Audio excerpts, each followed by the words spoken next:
and welcome back to Otaku no Video. As always, thank you very much for joining me for my hopefully spoiler-free review of Neon Genesis Evangelion 2.0, You Can Not Advance. This is the second of 4 films that are retelling the story of the original TV series of Neon Genesis Evangelion. And this film covers from the introduction of Asuka to, I can't tell you that because that's a spoiler, to about the halfway point of the TV series. Now, I must warn you, without any specifics, that the plot of the movie does differ pretty dramatically from that of the TV series. Similar events occur, but different characters are involved, and this has some major impacts on later plot points, and both in the film and I'm sure later on in the second 4 films. So that's really interesting that they're changing things up that much. The characters also develop differently than they do in the TV series, to a surprising degree. I mean, to be honest, in the original TV series, the characters are pretty static. There's really no development of the characters throughout the course of the show. Spend a lot of time with them, but they don't change in any significant way. In this movie, some of the characters do go through some character development. More so some than others, but stuff that I was not expecting at all is there. So good on them for doing that.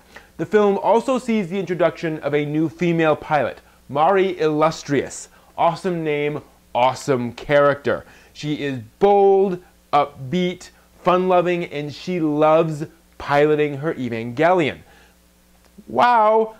It's wonderful seeing a character who doesn't have all of the huge hang-ups that all of the characters in Evangelion tend to have. She's just there. She feels this is a privilege. And this is just really, really cool that she gets a chance to pilot a giant robot against these angels. Really, really, you know, great to see a character like that. Imagine that. The animation overall is a big improvement over the TV series, and that's saying a lot. I mean, the original TV series looked great by any TV standard, but the movie just cannot stop throwing cells at you. Sometimes, you know, it's basically full-frame animation that just goes on and on and on. It's amazing. I literally can't imagine this looking better.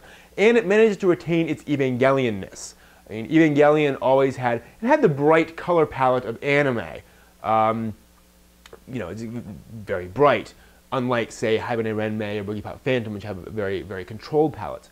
But Evangelion has always been excellent at controlling that palette, where you'll start off with, or it'll use a very limited palette for certain scenes, and it knows how to use those colors to get across emotion. Very important and very effectively done in this, and certainly done in the movie as well as in the TV series. The direction is also much like the TV series, similar shots, similar camera angles, but it feels bigger. The shots are just big and wide shots. For some reason, it feels like it's just telling a larger story. And the TV series felt pretty big. And honestly, I attribute this partly to the fact that when they were making the original TV series, the creators were changing things as they were going. They had lots of ideas and they were trying to make all this work. And some things they had to shift around as they were going along with it. And with the movies now, they've had enough time to really absorb the story and figure out exactly how to tell it.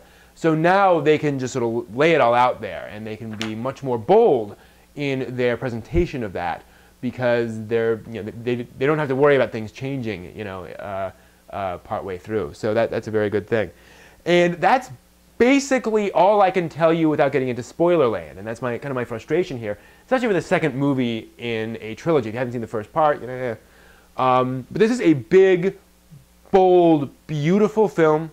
It does differ significantly from the plot of the TV series, and it does so in ways that I think really benefit the story and make it a more engaging film and a more effective story. So, those are my thoughts. If you've seen the movie or haven't and just want to talk anime and manga, stop by otakunovideo.net if you please. Happy to chat about this with you. And that's it for this video. Thanks for joining me. Until next time, more Mari, please.